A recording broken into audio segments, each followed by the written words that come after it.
Welcome to our tutorial on how to enable best tweets on X, Twitter, on your PC. Let's go through the steps together. Begin by logging into your Twitter account using your credentials. Next, click on your avatar or profile picture located in the top right corner of the screen. From the drop-down menu that appears, select Settings and Privacy to access your account settings. In the left sidebar of the settings page, click on Privacy and Safety to delve into privacy-related options. Within the Privacy and Safety section, navigate to the Content You See category and click on Search Settings. Locate the option labeled Show Me the Best Tweets First and uncheck the box next to it to enable this feature.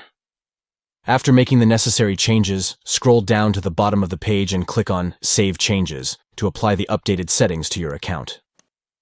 By following these steps, you can easily customize your Twitter feed to display best tweets based on your preferences on X, Twitter on your PC.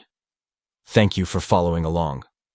We trust that this tutorial has been helpful in guiding you on how to enable best tweets on X, Twitter on your PC.